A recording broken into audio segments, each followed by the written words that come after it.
जीवन मुक्त के स्वरूप पर विचार तथा श्री राम की तीर्थ यात्रा का वर्णन।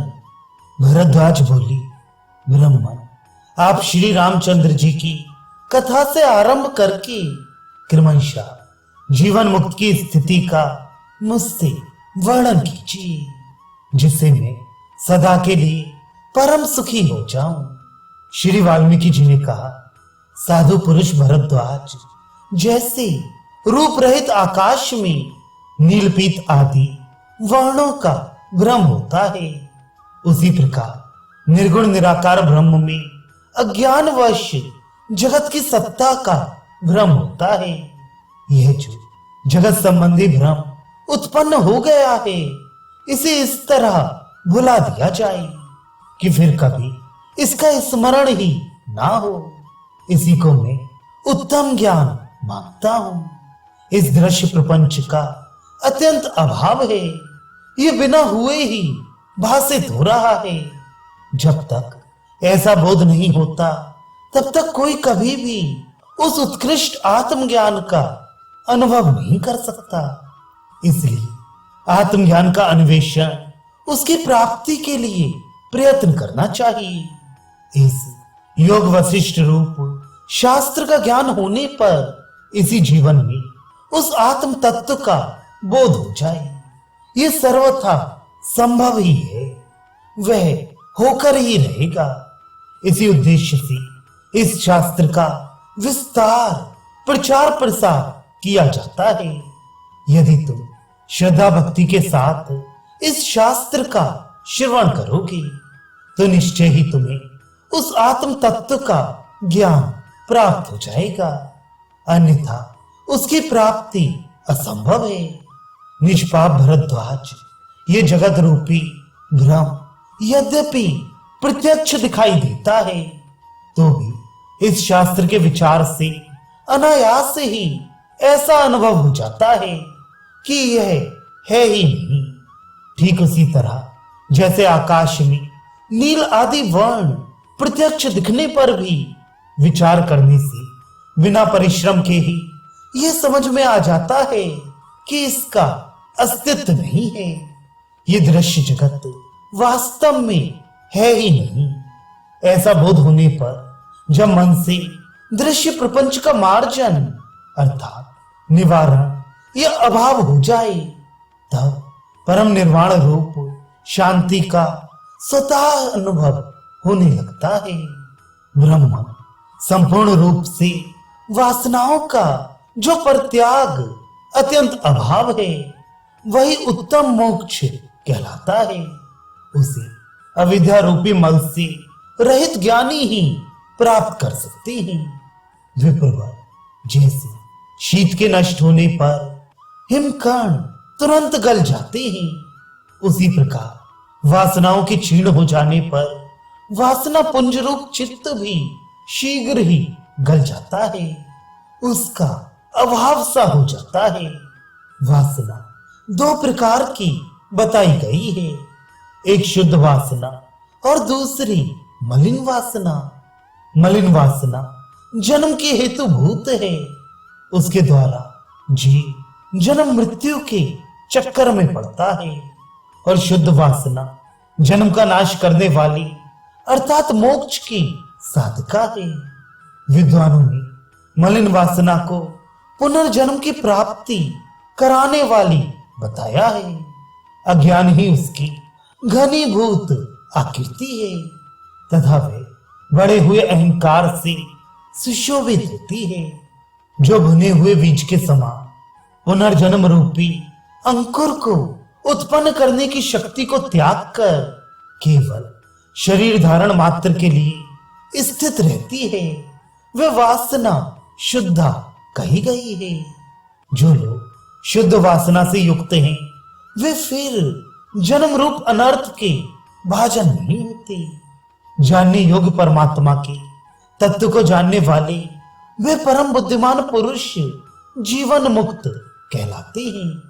महामते भरद्वाज, अब तो श्री रामचंद्र जी की जीवनचर्या से संबंध रखने वाली इस मंगल कारिणी कथा का क्रमशः श्रवण करो, मैं उसका वर्णन करूंगा। उसी के द्वारा तुम सदा के लिए संपूर्ण तत्व का ज्ञान प्राप्त कर लोगी। वत्स, जिन्हें कहीं से भी कोई भय नहीं है, वे कमल नयन भगवान श्री राम जब अध्ययन के पश्चात विद्यालय से निकलकर घर को लौटे, तब भांति भांति की लीलाएं करते हुए उन्होंने राजभवन में कुछ दिन व्यतीत किए।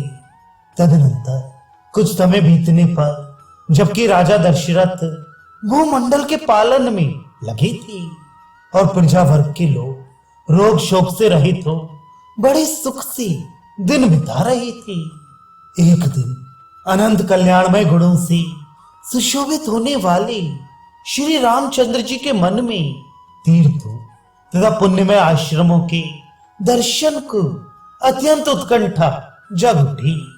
तब श्री राम ने पिता के पास जाकर उनके चरण कमलों में प्रणाम किया और इस प्रकार कहा। श्री राम बोले, पिताजी, मेरे स्वामी महाराज, मेरे मन में तीर्थों, देव मंदिरों, वनों तथा आश्रमों का दर्शन करने के लिए बड़ी उत्कंठा हो रही है। आपके समक्ष मेरी ये पहली याचना है, आप इसे सफल करने योग्य हैं। नाथ, संसार में ऐसा कोई याचक नहीं है जिसे अभीष्ट वस्तु देकर आपने उसका आदर ना किया हो। श्री राम पहली बार प्रार्थी होकर राजा के समक्ष उपस्थित हुए थे। उनके इस प्रकार प्रार्थना करने पर राजा दशरथ ने वशिष्ठ जी के साथ विचार करके उन्हें तीर्थ दर्शन के लिए आज्ञा दे दी। उस समय शुभ नक्षत्र और शुभ दिन में ब्राह्मणों ने आकर उनके लिए सस्ते वाचन किया। उनके शरीर को मांगलिक वेशभूषा से अलंकृत किया गया। माताओं ने उन्हें हृदय से लगा लगाकर आशीर्वाद दिए और आभूषण पहनाए। फिर भी रघुनाथ जी तीर्थ यात्रा के लिए उद्यत हो लक्ष्मण और शत्रुघ्न, इन दो भाइयों, वशिष्ठ जी के भेजे हुए शास्त्रज्ञ ब्राह्मणों तथा अपने ऊपर स्नेह रखने वाले कुछ इन्हें गिने राजकुमारों के साथ में अपनी उस राजभवन से बाहर निकले। श्री रामचंद्र जी दान मान आदि से ब्राह्मणों को अपने अनुकूल बनाते, सब ओर से प्रजाओं के आशीर्वाद सुनते और संपूर्ण दिशाओं के दृश्यों पर दृष्टिपात करते वन्य प्रदेशों में भ्रमण करने लगे। उन्होंने अपनी निवास स्थान उस कौशल जनपद से आरंभ करके स्नान, दान, तप और ध्यान पूर्वक क्रमशः समस्त तीर्थ स्थानों का दर्शन किया।